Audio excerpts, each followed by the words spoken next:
हिंदुस्तानी। जय हिंद, जय माता। Thank you. Shri Amol Kohli.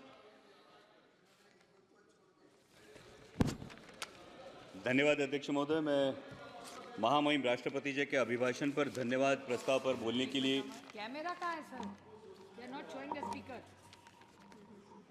No, it is okay. They are showing. Carry on, carry on, carry on. धन्यवाद अध्यक्ष महोदय। मैं महामहिम राष्ट्रपति जी के अभिभाषण पर धन्यवाद प्रस्ताव पर बोलने के लिए मेरी पार्टी राष्ट्रवादी कांग्रेस शरद चंद्र पवार पार्टी की तरफ से खड़ा हूं, जिस पार्टी को चिल्ला चिल्ला कर हम ओरिजिनल है ये कहने की नौबत नहीं आती, क्योंकि महाराष्ट्र की जनता ने फैसला कर दिया है कौन असली है और कौन नकली है। राष्ट्रपति जी ने जिन उपलब्धियों का उल्लेख किया उसके लिए मैं सरकार का अभिनंदन करता हूं, लेकिन कुछ बुनियादी सवाल है अध्यक्ष महोदय।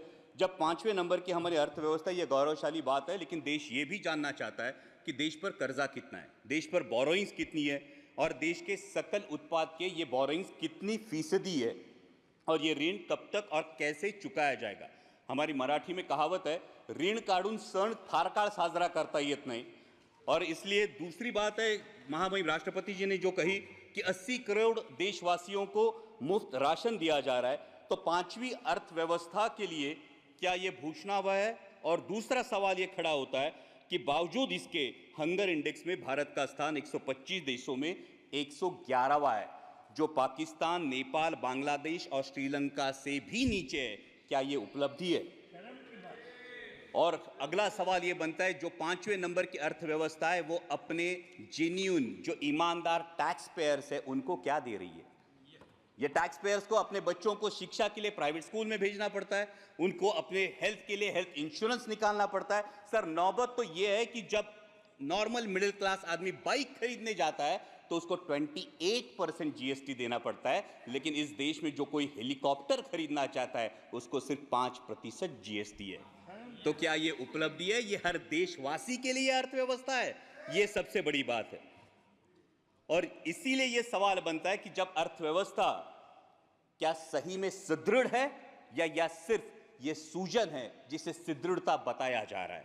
महामहिम राष्ट्रपति जी ने अपनी अभिभाषण में ग्रामीण अर्थव्यवस्था और डेयरी का उल्लेख किया, लेकिन दुर्भाग्यवश माननीय मंत्री महोदय यहां बैठे, लेकिन उसी दिन जो मिल्क पाउडर है उस पर इंपोर्ट ड्यूटी माफ करके मिल्क पाउडर आयात करने का एक निर्णय जो लिया गया। Sir? Yeah, but don't cut his time. He is not yielding. You are yielding. No sir, I'm asking sir ये दूध उत्पादक किसानों के लिए कि एकदम गलत बता रहे हैं, इससे I want you to kindly give me a chance. इनकी जानकारी के लिए और पूरे सदन की जानकारी के लिए, शरद पवार जी जब कृषि मंत्री थे उस समय उन्होंने ये टीआरक्यू दिया था। एक समय 10,000 टन का, बाद में 25,000 टन का, और उस समय मिल्क पाउडर इंपोर्ट हुआ। Honorable Minister, your TAN will come. Your member is, see, next member is from party.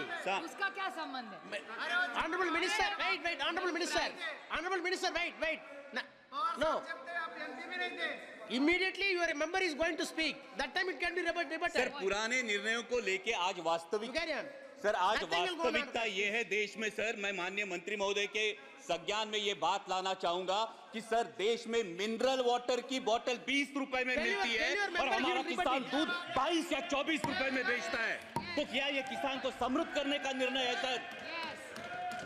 Sir, mineral water की बोतल 20 रुपए में बिकती है और हमारा किसान जो अपने पशुओं को पालता है उसको दूध बेचना पड़ता है 22 या 24 रुपए किलो में। तो क्या ये किसान के साथ न्याय हो रहा है?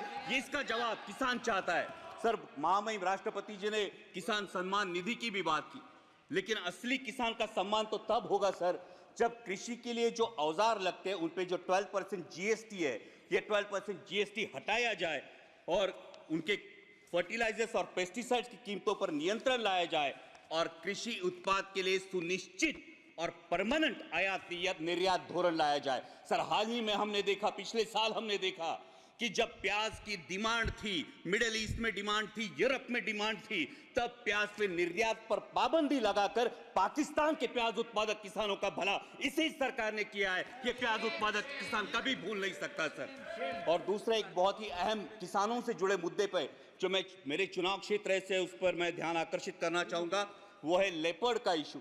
सर, मेरे चुनाव क्षेत्र में जुन्नर वन विभाग के क्षेत्र में 700 लेपर्ड्स का अधिवास है सर, 700 लेपर्ड्स, और आए दिन किसी ना किसी पर हमला होता है। सर, जब एक बाप अपने 3 साल के लहूलुहान बच्चे को लेकर सामने खड़ा होता है, तब ये इसकी गंभीरता और ज्यादा महसूस होती है। सर, 23 लोगों ने पिछले 1 साल में जान गंवाई है, और बार बार मैंने दरख्वास्त की है माननीय मंत्री जी से भी कि लेपर्ड रिप्रोडक्शन कंट्रोल के बारे में सरकार गंभीरता पूर्वक ध्यान ले।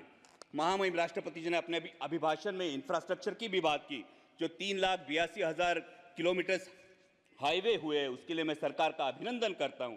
लेकिन जिस रेलवे ट्रांसपोर्ट के लिए 1/3 कॉस्ट लगती है, और एक ऑयल इंपोर्टिंग कंट्री के लिए इन रेलवे में कितना इजाफा हुआ, ये भी हम जानना चाहते हैं। और दूसरी बात यह है, जिन प्रोजेक्ट्स के लिए महाराष्ट्र गवर्नमेंट ने 50% कॉस्ट शेयरिंग के लिए अनुमति दी थी, वो 3 प्रोजेक्ट्स है सर, अहमदनगर बीड परली, वर्धा यवतमाल नांदेड़, और वर्षा और गढ़चिरौली, जो 3 साल में रेलवे कंप्लीट करने वाला था। आज 15 साल बाद भी ये प्रोजेक्ट्स निर्माणाधीन है, ये इनकम्प्लीट है। और महाराष्ट्र के गोल्डन ट्रायंगल को जोड़ने वाली पुणे नासिक रेलवे जैसा एक एम्बिशियस प्रोजेक्ट, जिस प्रोजेक्ट की फाइल कैबिनेट अप्रूवल के लिए पिछले 2 साल से पड़ी है, ना उसको कैबिनेट अप्रूवल मिल पा रहा है और ना ही इसकी इंप्लीमेंटिंग एजेंसी तय हो रही है। साथ ही में दौंड से पुणे तक जो लोकल की डिमांड है, ये भी डिमांड अब तक उसकी आपूर्ति नहीं की गई है। सर, डिफेंस सेक्टर के रिफॉर्म की महामहिम राष्ट्रपति जी के अभिभाषण में बात हुई, और आज ही मैं जब भाषण सब सुन रहा था, तब भारतीय न्याय संहिता की अंग्रेजों के जमाने की कानूनों को बदलने की जो बात हुई, लेकिन सर डिफेंस के बारे में रेड जोन का ये मुद्दा है, जो पिंपरी चिंचवड़ में और देश के 13 राज्यों में रेड जोन लागू होता है। ये रेड जोन 1903 के इंडियन डिफेंस एक्ट, अंग्रेजों के जमाने के कानून के तहत 2000 यार्ड का लागू होता है। लेकिन 1970 में जो स्टेक रेगुलेशंस हमने अपनाए, जो यूएन के स्टेक रेगुलेशंस हमने अपनाए, जिसको 2005 में अमेंड किया गया, उस स्टेक रेगुलेशन के तहत 200 से 500 मीटर सिर्फ रेड जोन की मर्यादा होनी चाहिए। और इसलिए रेड जोन क्या है? रेड जोन ये होता है जो डिफेंस का जो सेक्टर होता है, ये डिफेंस के सेक्टर के इसमें निर्माण के लिए अनुमति नहीं दी जाती, इन घरों को गैर कानूनी करार दिया जाता है। और इसलिए मेरी दरख्वास्त है कि अंग्रेजों के इस कानून को त्याग कर, 1905 के इंडियन डिफेंस एक्ट को त्याग कर, स्टेक रेगुलेशंस के तहत 500 मीटर के परे रेड जोन हटाया जाए और लाखों देशवासियों को राहत दी जाए।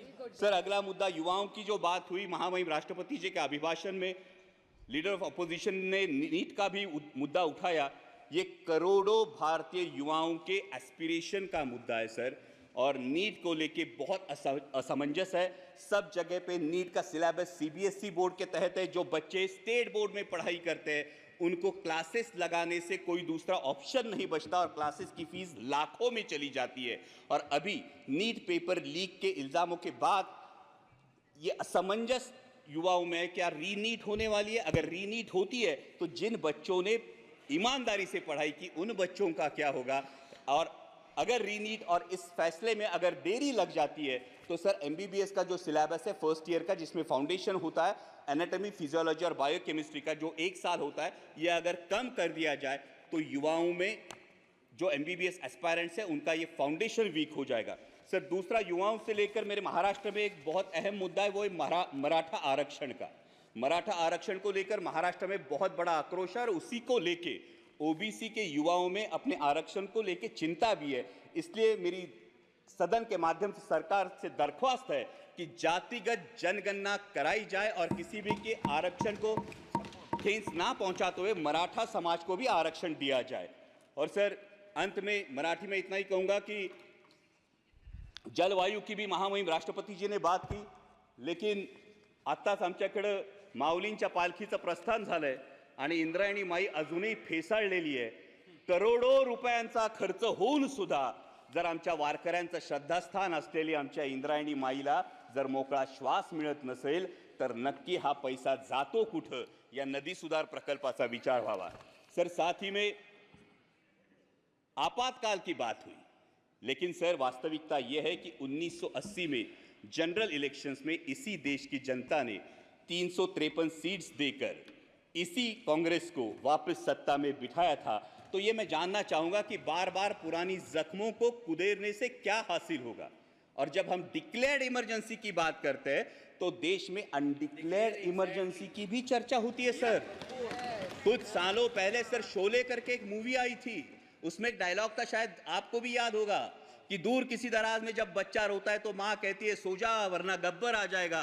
सर हालात ऐसे थे कि जब विपक्ष का कोई नेता सरकार के खिलाफ बोलता है तो उसको बोला जाता है चुप हो जा, सरकार के खिलाफ मत बोल वरना ईडी सीबीआई या इनकम टैक्स आ जाएगा।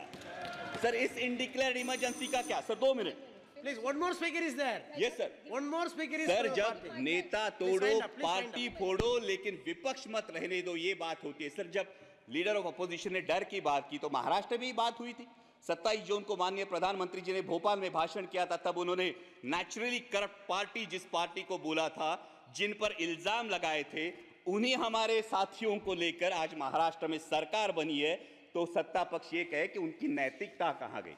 लेकिन अंत में मैं देश की जनता का आभार करूंगा सर, लास्ट पॉइंट, देश की जनता का आभार करूंगा क्योंकि उन्होंने पूर्ण बहुमत नहीं दिया और ये दिखा दिया कि तुम भारत कहो या इंडिया। सर 1 मिनट सिर्फ, लास्ट मिनट, तुम भारत कहो या इंडिया, मैं वही हूं जो अपने कर्म पर विश्वास रखता हूं। मैं वही हूं जो मंदिर मस्जिद मंगल सूत्र से ज्यादा देश की एकता को अहमियत देता हूं। मैं वही हूं जो राजतंत्र से ऊपर लोकतंत्र को मानता हूं, ठेकेदारों से ज्यादा पहरेदारों पर भरोसा करता हूं। तुम भारत कहो या इंडिया, मैं वही हूं जो नफरत से ज्यादा मोहब्बत चाहता हूं, अहंकार से ज्यादा विनम्रता का आदर करता हूं, अधिकार से ज्यादा जिम्मेदारी निभाता हूं। मैं वही हूं जो संविधान से चला हूं और संविधान को ही अपने सर आंखों पर रखता हूं। धन्यवाद अध्यक्ष। Thank you, Shri Dharamveer Singh.